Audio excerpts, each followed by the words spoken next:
was clear. Florida State said, we want to make Carson Beck beat us. They didn't really say that publicly, but I got to believe that was the whole mindset of the Florida State Seminoles.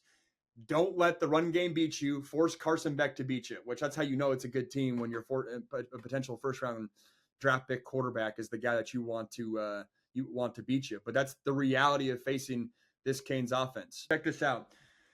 This is a really good visual representation of Carson Beck's climb, and I got the same thing for Arch here in the next segment.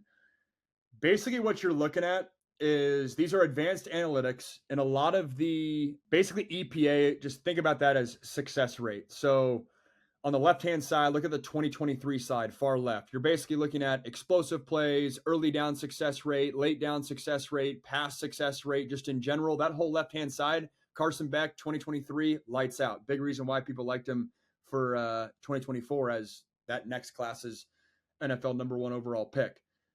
2024 goes down across the board. Easy to see. He's worse in all those left-hand categories. Explosive play rate, early down success rate, late down success rate, the whole deal. 2025, far left, not as good as 2023, which is interesting and scary for the rest of the college football world. But visually, you can see how he's back on track. He's back on the same page as where he was at in 2023. Screenshot that, pause this video if you're watching the YouTube clip later on this week. These metrics are really digestible, and it's really all the key statistic efficiency metrics that you need as a quarterback. The more space, the more colored space that it's taken up, the better you're doing. And I think Florida State executed that game plan like pretty well. Miami was averaging 180 yards rushing heading into this weekend. FSU held Miami to 97 yards on 32 carries. No scores on the ground. They forced Miami to rely on their pass game more than they had at really any other point in the season. And like I said, in years past, I would have been like, oh, that's a blueprint to winning. But Carson Beck has shown us in the month of September and now first weekend of October that he can beat you with his arm. But that's the sign, and that's why, to me, it's Oregon and Miami as the two top teams in the conference, or two top teams in the country, because Miami can beat you in different ways. Run game shut down. For most teams, that's a recipe to losing ball games. Shut down the run, put the ball in 11's hands, and he can beat you. And there's 4 clips that I want to get to that really impressed me about Carson Beck. I'll start by saying, of all these quarterbacks that I'm going to talk about, I've talked about Nico. I'll talk about Ty Simpson, even a Drew Aller. Carson Beck, not as much is put on his plate. That's the sign of a really good football team because they're insulating their quarterback a little bit. But when you watch Carson Beck, it feels like I'm watching NFL quarterback play. It's just clean. There's no mistakes. The ball's always going to the right spot. And when scouts watch Carson Beck, they're going to feel the same way. And I think that's why one team's going to fall in love with him. And when push comes to shove, I bet if I had to guess right now, draft day coming in 8 months, I do think Beck will rise to a first round guy. And maybe I don't think he'll be a top 10 pick, but if he's a late first round guy going to a good franchise, that could be the perfect recipe for success for him long term. But he's asked to make timely throws. It's first and second down. It's very much play within the system. And then third down, asked to make timely throws. Let's get into four plays right here. All right, this is a deep post shot. They're going to get to post vertical. Yeah, skinny post on the top of your screen. Carson Beck right away knows I got a home run shot. And you can tell by the way his eyes go immediately down to the back. And there's a better view in the back view, which I'll get to. But the reason that he knows that is because these two safeties are down low. This safety at this yardage mark cannot get over the top and help versus a deep safety, versus a deep post. But Carson Beck knows, and you wouldn't necessarily think that from right here, but Carson Beck knows the most concerning defender is this safety right here.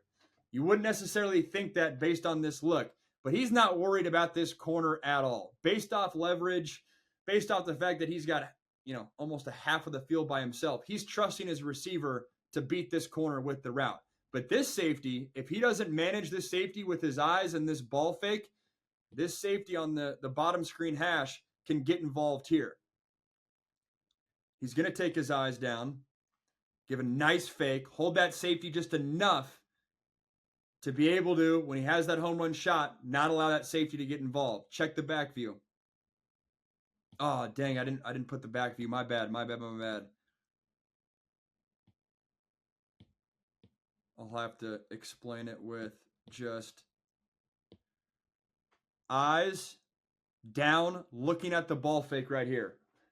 He holds this run fake to the running back for a full 2 count. Again, holding this safety, knowing that he's got a home run shot that ultimately, if he does not, and he makes this a quick fake, or it's just a flash fake and not a full, selling the run, this safety knows. This safety is not a dumbass. He knows what you're trying to do. He knows he's susceptible to getting beat over the top.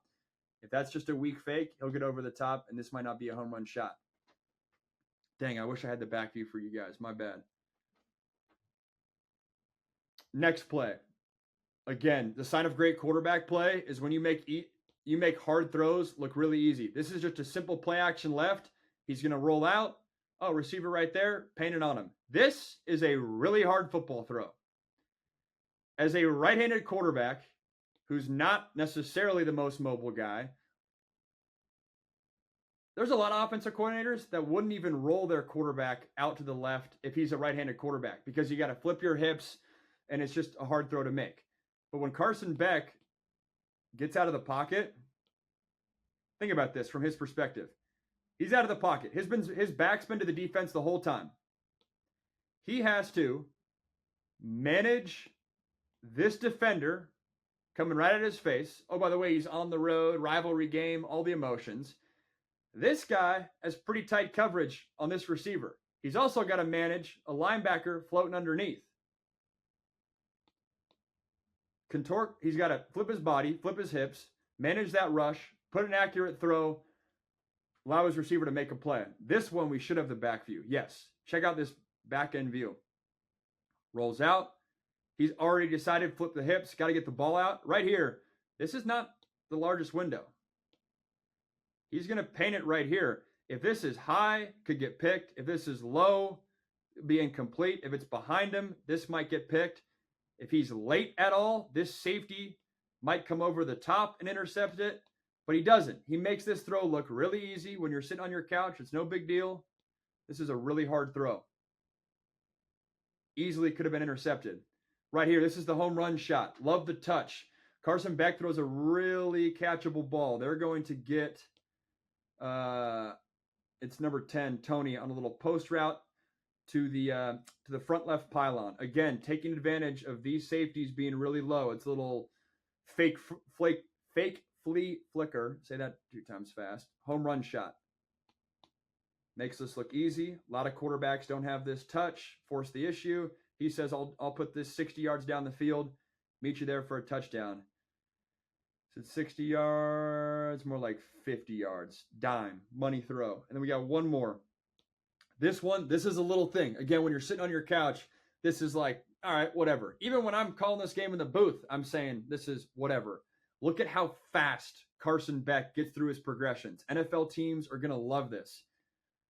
Florida State, they're only going to rush 3. I think this is third down. This is second and long or third and long.